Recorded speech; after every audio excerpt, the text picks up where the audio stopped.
There's a lot of fans complaining. A lot of fans already complained, though. They were complaining about Peter Jackson's. They always complain. And now we have more people capable of complaining, so we're just getting more of it. But when it comes to the downvotes and all of the different voting mechanisms that a lot of people get, democracy is saying otherwise.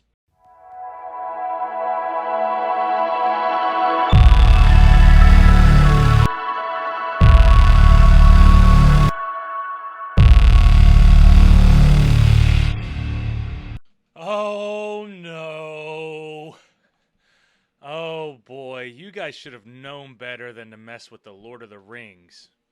The Lord of the Rings? You guys should have known better than that. Oh, my God. I wasn't sure about how people were going to be taking it, but I do remember when the first set of the trilogy of movies came out for the Lord of the Rings. Now, I'm an uninitiated person. I have no idea about the Lord of the Rings canon. I have no idea about the backstories, about all of the writing that J.R.R. Tolkien actually did, but I am familiar with these types of controversies because they keep constantly happening. It's like they take this franchise that has a large audience, and then they think that they can just flip that into a new audience. But the problem is, a lot of these types of stories, especially something as in-depth as Lord of the Rings, it's going to be really hard to restart that story with a brand new one. It's almost a guarantee with Amazon that they're going to make their money back.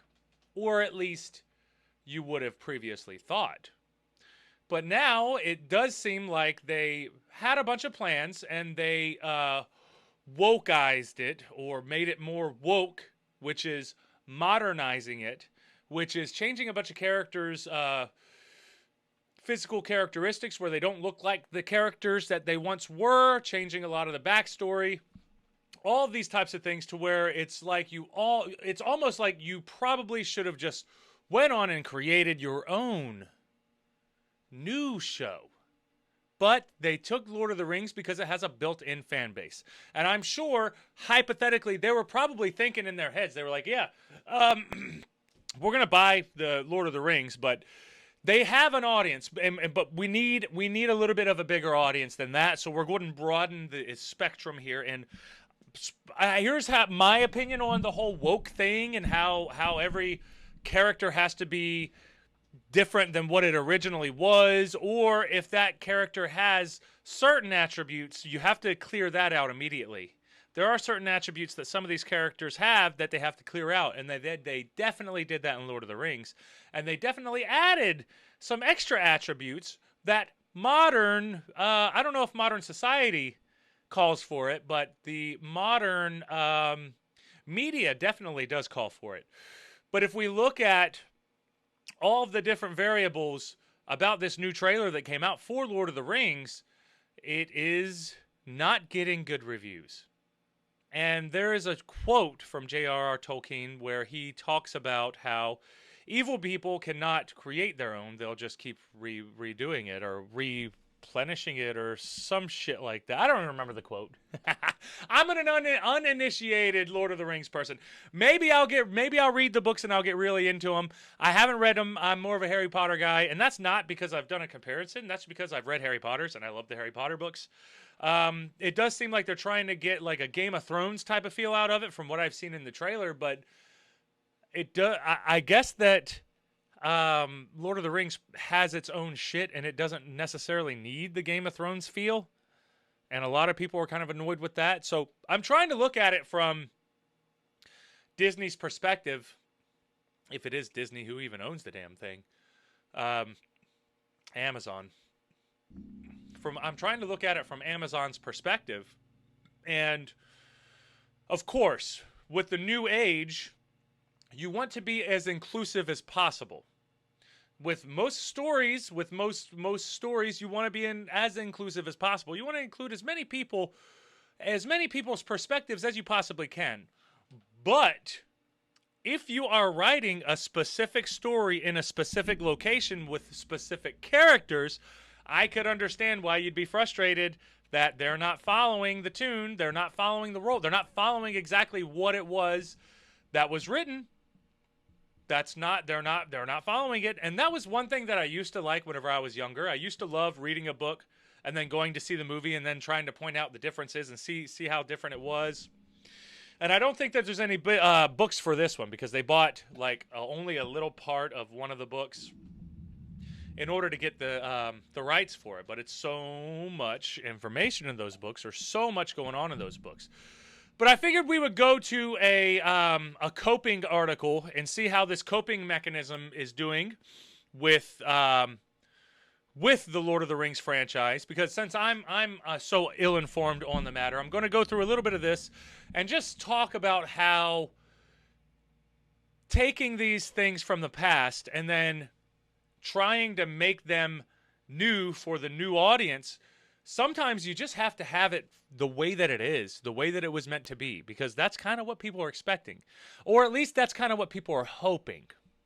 But I don't think they're going to be getting that, and they're not going to be getting that with this one. But they maybe will. Maybe it will be good. Maybe it will be good. But we'll go on into the article and see what's going on with this. Why are people so mad about Rings of Power? The past week has offered audiences their first glimpse at Amazon's upcoming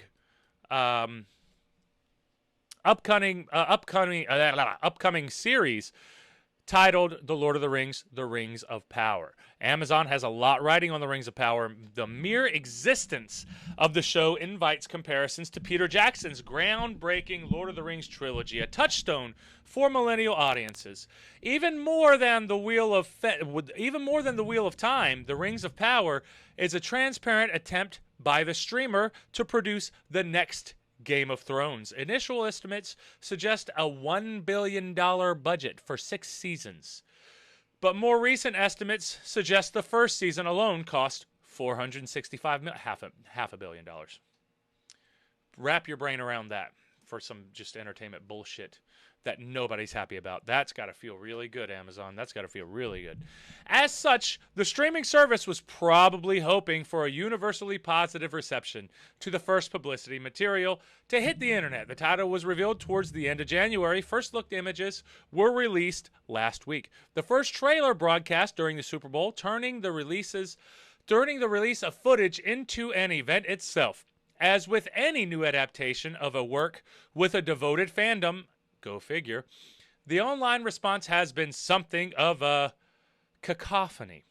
Some of this is the reactionary backlash accompanying any modern project with female characters or characters of color. Or colored characters? What do you mean? Characters of color. Colored characters.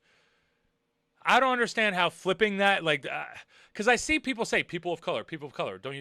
Didn't they call that colored people? Wasn't that racist? Wasn't that a racist term? But you took a racist term and made it still sound like a racist term? Still sounds like a racist term. The first trailer was broadcast during, that's not where I was. I'm sitting here complaining. Some of this reflects on the conservatism. It's always all those guys, goddamn conservatives. So racist, sexist, homophobes. That's all they are. With anger reported at the hiring of an intimacy coordinator. An intimacy coordinator? Other complaints concern the art of adaptation, especially changes made to the source material's chronology. Some people just don't like the title. I don't really give a shit. I just see so many people not happy. And it's like every few months we get more and more people not happy with this bullshit. There's a lot of people who are getting sick and tired of bullshit being crammed down their throats and told to just be like, just accept it. Just accept it. This is what it is, bigot. This is what it is, bigot. Because that's kind of like, it's kind of where everyone is. But it doesn't seem like anyone's happy about this so far. Of course, fans of J.R.R. Tolkien have historically been a very traditionalist and conservative group. This makes a certain amount of sense, just a certain amount. Given that The Lord of the Rings is a story that is, at least in part, about trying to conjure a memory of a lost and idealized past. So it's political. So like conservatives are trying to conserve their past and the progressives are trying to be progressive, and you just don't accept that we're going to rape your stories and we're going to change it up and make it all about horseshit. And I don't even believe that with Lord of the Rings, but I definitely know that they are doing that with different groups. And you know, and who are they? Who are they? It's the hive mind of people who are putting out this in the entertainment business.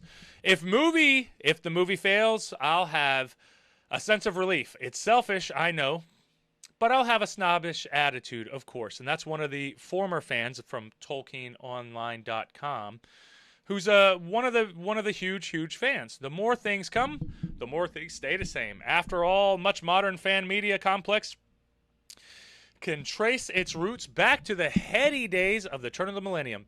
And a lot of the seeds of modern discourse were sown with the releases of Star Wars prequels and the Lord of the Rings trilogy. But people still say that the Star Wars prequels sucked. And the Lord of the Rings trilogy. People like the Lord of the Rings trilogy, though. The only thing that has really changed is the volume and intensity of online complaining, which could be said about a lot of things. It could be said about a lot of things because that whole cancel culture thing, that's pretty much what it is. It's just amplified with people who never had the microphone before, but now they have the microphone and it's being amplified.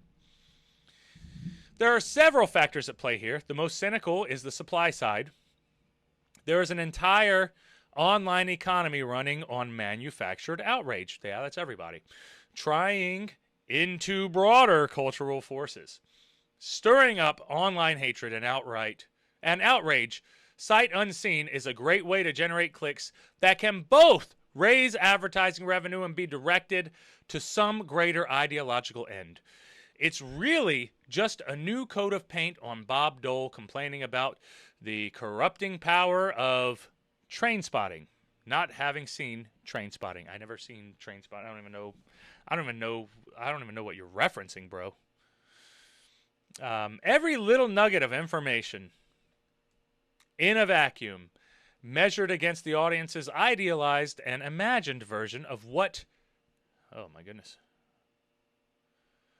the end product should be. So now they're saying that it's the fans' fault, even though the fans know the story.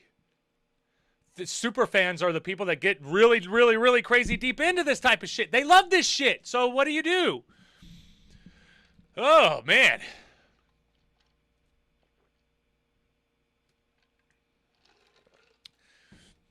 You should be wary of it. And I don't really think that there's much more else we can get from this. I don't think we're getting too much more from that article anyway. It just seems like they're playing both sides of the spectrum. They're saying, yeah, there's a lot of fans complaining. A lot of fans already complain, though. They were complaining about Peter Jackson's. They always complain. And now we have more people capable of complaining, so we're just getting more of it. But when it comes to the downvotes and all the different voting mechanisms that a lot of people get, democracy is saying otherwise. There are people who are just flooding the gates with negative feedback on this, and it doesn't seem like it's going to end. So what's going to happen in the future with the Lord of the Rings, Rings of Power? I am fascinated. I want to see what the reaction is going to be for that first episode, because there's going to be a lot of money that they put into this.